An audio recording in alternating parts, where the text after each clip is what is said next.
Shalom mes frères et sœurs, shalom les aigles, servantes et serviteurs du Dieu très haut. Nous voici encore pour une séance pour les aigles. Notre Dieu est un Dieu aigle. Bien-aimés dans le Seigneur, la fois passée, nous avons parlé de des choses importantes à connaître sur l'appel. En tant qu'enfants de Dieu, nous sommes appelés à jouer un rôle dans le royaume de notre Papa. Et chacun d'entre nous a un appel. Parce que vous n'êtes pas dans le royaume par hasard ou pour rien. Alors il faudra bien que chacun comprenne son appel. Il y a des gens qui ont déjà compris qu'ils ou elles ont un appel. Maintenant, il y a des choses très importantes à connaître au sujet de l'appel. Nous en avons parlé la fois passée. Aujourd'hui, nous allons parler de l'appel, appel, caractère et compétence. Mais avant d'arriver à cela, j'aimerais quand même clôturer sur l'enseignement de la fois passée. Les choses importantes à connaître au sujet de l'appel. Parce que tu peux avoir un appel, mais il y a des choses importantes à connaître au sujet de l'appel. Si tu ne connais pas ces choses, tu es comme quelqu'un qui a une voiture, mais qui ne comprend pas vraiment les choses importantes à connaître sur cette voiture. C'est pourquoi, donc, les choses importantes à connaître au sujet de l'appel. Donc, nous devons savoir que certains d'entre nous pensent que diriger, c'est la fin. Donc, on est leader, donc on est en train de diriger. On dirige des gens et il ne faut pas croire que quand on dirige déjà, c'est ça la fin. Non, bien-aimé dans le Seigneur, quand on commence à diriger, ce n'est pas la fin. On est encore loin. Ce n'est qu'un commencement, parce que diriger, c'est un parcours. C'est un parcours. C'est comme tu t'engages sur un chemin pour aller à un endroit. Oui, tu sais que tu pars à tel endroit, mais tu ne sais pas ce que tu trouveras sur ton chemin. C'est pourquoi il est très important de savoir que, oui, diriger, ce n'est pas la fin. C'est le début d'un voyage. Donc, ce n'est pas une fin quand tu commences à diriger. Ce n'est pas le cas. En fait, on est bien loin quand on veut parler d'un véritable leadership. Quand tu commences à diriger, le véritable leadership ne s'arrête pas seulement à diriger. Diriger, c'est un exercice qui a besoin d'être reconsidéré, revisité au quotidien. Chaque jour, tu regardes ton leadership. Tu regardes ta manière de diriger régulièrement. Autrement, la ligne, elle est là, mais pendant qu'on est en train de partir, on a déjà commencé à aller dans un autre sens sans le savoir. Donc, il y a toujours un temps en tant que dirigeant, en tant que leader, ce n'est pas le jour où tu commences à diriger que tu es arrivé. Non, ça s'apprend, ça se revisite, ça se reconsidère, mais au quotidien. Donc, c'est un exercice je vous conseille vraiment de regarder sa manière de diriger au quotidien si on veut demeurer efficace dans le long terme. Donc, diriger, c'est une chose, mais être efficace, c'est une autre chose. Maintenant, comment être efficace dans le long terme? Parce que la fin d'une chose vaut mieux que son commencement, nous dit la parole de Dieu. La fin d'une chose vaut mieux que son commencement. C'est-à-dire, tu as peut-être bien commencé, mais on va voir comment tu vas achever. C'est pourquoi, pendant ta marche, pendant l'exercice de ton leadership, tu dois t'arrêter pour regarder. Est-ce que je marche bien? Est-ce que je fais ceci bien? Ainsi de suite. Donc, contrairement au siècle passé, où on voyait quelqu'un qui est un leader, il garde sa position jusqu'au bout. Mais de nos jours, ce n'est plus le cas. De nos jours, on voit des leaders perdre leur position, des gens qui ont commencé le travail très bien, qui ont été des leaders, qui ont été des grands noms, mais ils perdent leur position. Mais dans les siècles passés, quelqu'un qui commençait à servir Dieu, et il est leader, il gardait cette position jusqu'au bout, jusqu'à sa mort. Mais ce n'est pas le cas de nos jours. Voilà pourquoi il est très important d'être équipé, parce que nous vivons dans un siècle où les choses ne sont plus comme avant. Et bien aimés dans le Seigneur, on voit aujourd'hui des leaders qui ont bien commencé, qui se sont fait un nom. Mais après un temps, ils finissent. Ils sont là vivants, mais on n'entend plus parler d'eux. Parce que pour être un bon leader, il ne suffit pas d'être un bon orateur.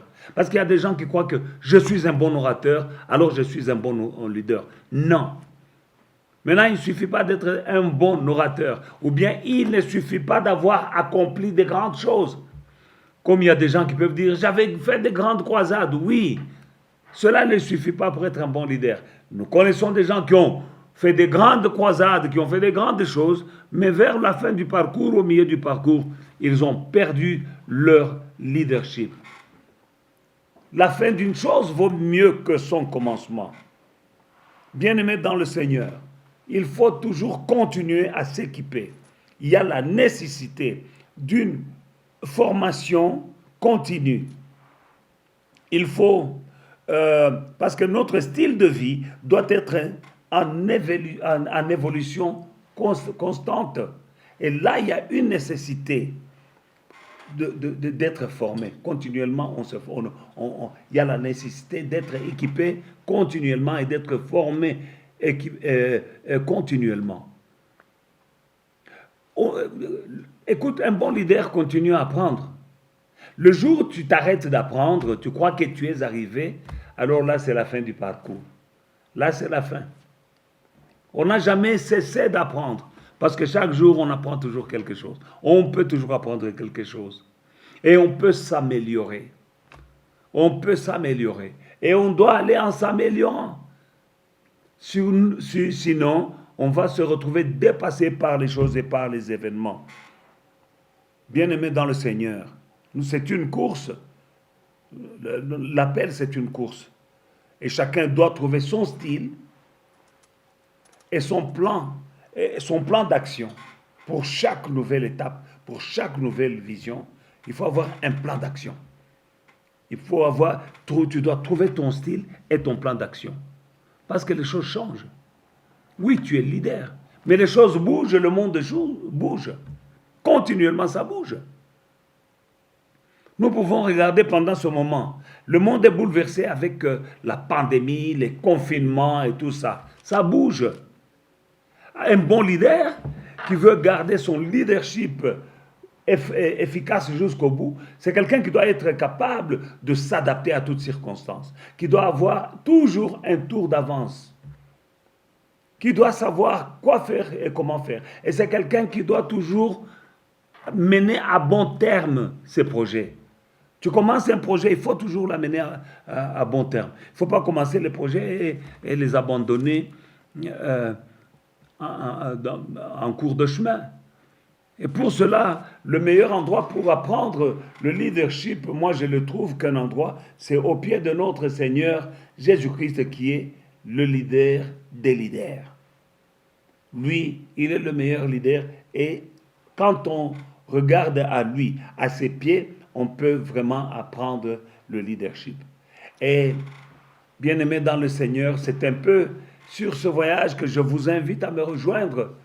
Dans les quelques séances qui suivront, essayons d'apprendre quelque chose. Et plus tu apprends, plus tu grandis. Tu cesses d'apprendre, tu cesses de grandir. Alors, pendant ce moment, le monde qui nous entoure cherche des leaders des leaders visionnaires, des gens qui ont une vision. Il faut être visionnaire. Il ne faut pas être dépassé par les événements. Il ne faut pas être dépassé par les circonstances. Toi, tu es conducteur, bien-aimé dans le Seigneur. Il n'est pas bon que que les brebis que tu conduis te regardent que tu es dépassé par les événements. Que tu te grattes la tête et tu dis, je ne sais pas ce que je dois faire.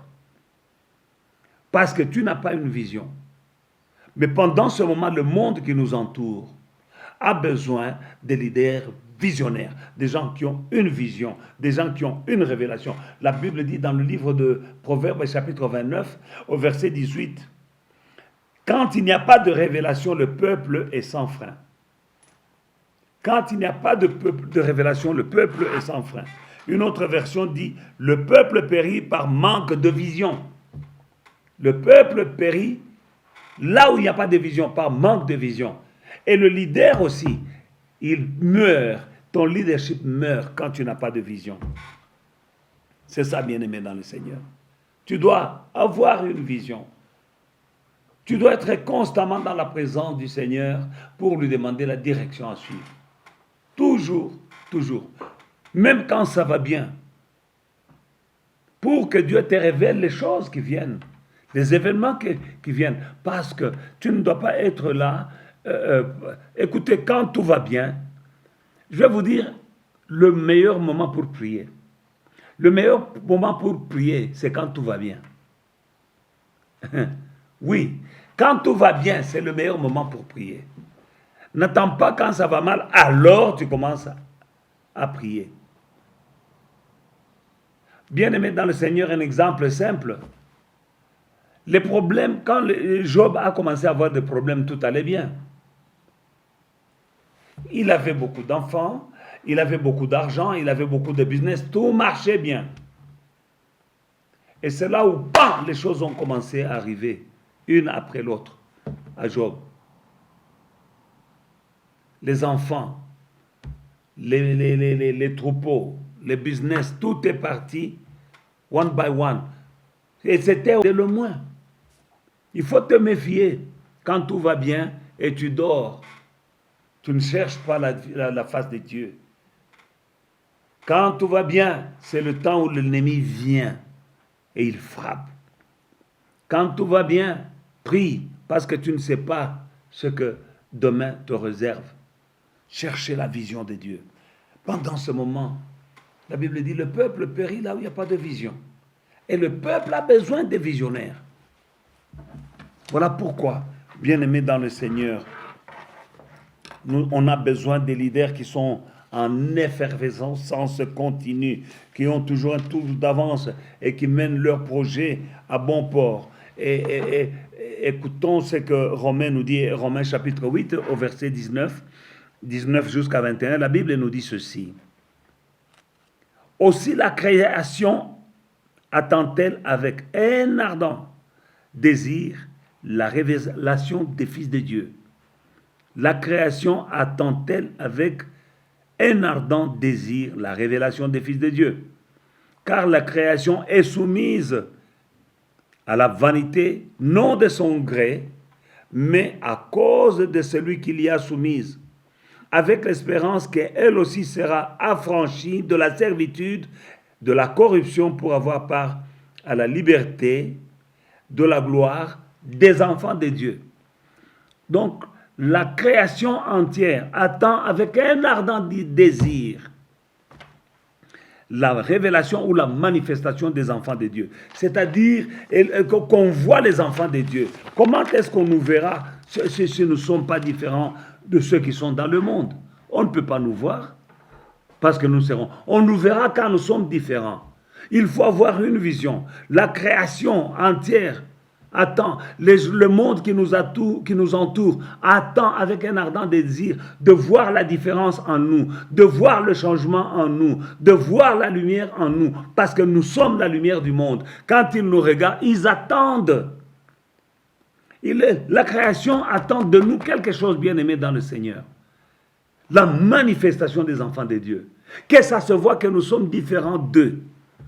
Que nous sommes dans le monde, mais que nous sommes différents. La création attend avec un ardent désir la manifestation des fils de Dieu. Parce que la création a été soumise à la vanité, non de son gré, mais à cause de celui qui l'y a soumise. Le diable les a soumis. Mais comment s'en sortiront-ils? Le verset 21 nous dit, ils ont l'espérance qu'elle aussi, la création, sera affranchie de la servitude, de la corruption, pour avoir part à la liberté de la gloire des enfants de Dieu. c'est-à-dire vous et moi. Bien-aimés dans le Seigneur, nous avons un rôle très important à jouer. Voilà le chemin sur lequel je vous amène pendant ces quelques séances, bien-aimés dans le Seigneur, à développer notre style de travail, à développer une vision claire et avoir un plan d'action dans ta vision, surtout pendant ces moments qui sont troubles. Chaque jour que tu suivras une de ces émissions, bien-aimés dans le Seigneur, je ne dis pas que je connais tout, mais je connais quelque chose. Je ne dis pas que je vais tout enseigner, mais j'ai quand même reçu quelque part. Et nous nous complétons. Ce que moi j'ai reçu, c'est ce que je partage. Mais cela n'empêche que moi aussi je suis en train de continuer d'apprendre. Chaque jour, quelqu'un a quelque chose d'apprendre de quelqu'un. Et cela nous amène toujours un peu plus haut. Voilà là où je vais vous amener, si vous le souhaitez bien, si vous le voulez bien. Abonnez-vous à notre chaîne. Faites des commentaires. Afin que chaque fois que une nouvelle vidéo sort, vous soyez avertis. Et je suis sûr que le Seigneur fera quelque chose de neuf, quelque chose de plus à ajouter sur ce qu'il est déjà en train de faire dans vos vies. Bien-aimés dans le Seigneur, moi-même j'apprends. Nous apprenons tous les jours et nous nous complétons. Je n'ai aucune prétention, mais j'ai cet appel, j'ai cette soif qui brûle en moi de partager ce que moi aussi j'ai appris par expérience et en m'assoyant aussi au pied de mes aînés et en étudiant, j'ai appris quelque chose que je vais partager à d'autres. Que Dieu vous bénisse. Bien-aimés dans le Seigneur. Alors, il s'agit d'un appel. Et l'appel, c'est une vocation. Et quand on y répond, la vie devient palpitante. La vie ne devient pas monotone quand on a répondu à l'appel. La vie devient tellement palpitante qu'on ne changerait pour rien au monde son appel. Quand tu vois quelqu'un qui abandonne l'appel auquel il a répondu, c'est-à-dire quoi? Tu as été appelé et tu as eu un appel et puis au cours du chemin, tu abandonnes. Ça veut dire quoi là? Moi, je ne souhaite pas que mon frère ou toi, ma soeur, tu puisses abandonner ta course. Parce que le Seigneur revient bientôt et demandera à chacun d'entre nous, comme dans la parabole des talents. Il y a certainement un temps. Bien-aimés dans le Seigneur, il y a un temps pour toutes choses. Et chaque rôle a des limites, il faut comprendre cela. Et il sera essentiel de connaître cela afin de non seulement survivre, mais aussi de s'épanouir dans l'appel. Parce que cette tâche qui nous est confiée, il faut nous épanouir aussi. C'est-à-dire, quand tu as l'appel, tu ne restes pas là où on t'a appelé. Quand quelqu'un est appelé, c'est pour aller quelque part. Ce n'est pas on t'appelle pour que tu restes là où tu es. Non, non, non, non. Quand on t'a appelé, quand le Seigneur t'a appelé, tu étais quelque part. Mais tu dois t'épanouir. C'est-à-dire, au fur et à mesure, tu ne restes pas là où on t'a appelé. Si on t'a appelé ici, c'est-à-dire, le niveau doit augmenter. La capacité doit augmenter. La compétence doit augmenter. C'est pour cela que nous allons parler de l'appel, le caractère et la compétence. Alors, bien-aimés dans le Seigneur, aujourd'hui, nous commençons le thème sur l'appel, le caractère et la compétence. Il y a l'appel, et quand on a l'appel, il faut développer le caractère, et avec le caractère, la compétence maintenant. Alors là, bien sûr, pour tout changement dans l'Église, pour tout engagement dans l'Église, ce que nous devons considérer, avant toute chose, c'est l'appel de la personne. C'est ça que nous devons regarder.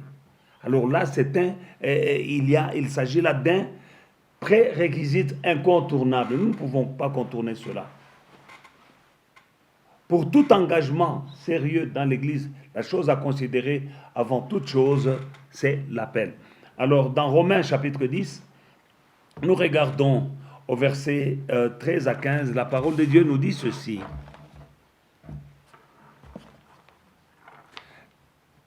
Car quiconque invoquera le nom du Seigneur sera sauvé. Comment donc invoqueront-ils celui en qui ils n'ont pas cru? Et comment croiront-ils en celui dont ils n'ont pas entendu parler? Et comment entendront-ils parler s'il n'y a personne qui prêche? Et comment y aura-t-il des prédicateurs s'ils ne sont pas envoyés, selon qu'il est écrit? Ils sont beaux sur les pieds de ceux qui annoncent la paix, de ceux qui annoncent les bonnes nouvelles. Amen. Comment donc il faut que les gens invoquent le nom du Seigneur pour qu'ils soient sauvés. Mais comment est-ce qu'ils peuvent invoquer le nom du Seigneur s'ils n'ont pas encore entendu parler? Mais comment entendront-ils parler du Seigneur Jésus s'il n'y a personne qui prêche? Mais comment y aura-t-il des prédicateurs s'ils ne sont pas envoyés? L'appel, d'abord on t'appelle et puis on t'envoie. Et quand on t'envoie dans une direction. Très important à connaître. Donc, bien-aimé dans le Seigneur, l'appel est très important. Maintenant, ce n'est pas tout. Donc, quand nous parlons du caractère, l'appel, le caractère et la compétence, je vais vous expliquer cela par Matthieu chapitre 22, verset 14. La Bible dit, car il y a beaucoup d'appelés, mais peu d'élus. Il y a beaucoup d'appelés, mais peu d'élus. C'est-à-dire, beaucoup sont appelés, mais peu sont qualifiés. Peut-être tu as l'appel, mais est-ce que tu seras élu? C'est-à-dire choisi. C'est tout à fait comme on dit, bon, à un endroit, vous voyez que non, on cherche des soudeurs. Et vous pouvez voir 30, 40, 50 soudeurs qui se présentent. Ils ont été appelés parce qu'il y a eu un appel d'offres. Maintenant, ce n'est pas parce qu'il y a un appel d'offres que tout le monde sera choisi. Il y aura beaucoup d'appelés, mais peu seront élus. Donc, il y a peu qui seront qualifiés. Il y a eu l'appel d'offres, mais l'appel est là. Vous pouvez voir 100 personnes répondre à l'appel d'offres, mais en fin de compte, on en choisit 5. Donc, il y a beaucoup d'appelés, mais peu d'élus. Nous avons tous reçu un appel. Mais maintenant, il faut vraiment travailler pour que tu sois élu, que tu sois retenu. Bien-aimé dans le Seigneur, voilà, nous allons élaborer sur ce sujet dans notre prochaine vidéo. Que Dieu vous bénisse. N'oublie pas de t'abonner, de partager. Shalom. Que le Saint-Esprit soit avec vous, Seigneur. Je prie pour mes frères, je prie pour mes sœurs qui entendent mon Père et mon Dieu pendant ce moment. Seigneur, moi, je ne suis pas un enseignant parfait comme le Saint-Esprit, mais je me confie dans le Saint-Esprit. Au nom de Jésus-Christ, je te confie, mes frères et sœurs, toi, Esprit de Dieu, tu peux parfaire cet enseignement dans le cœur des auditeurs, au nom de Jésus-Christ. Amen.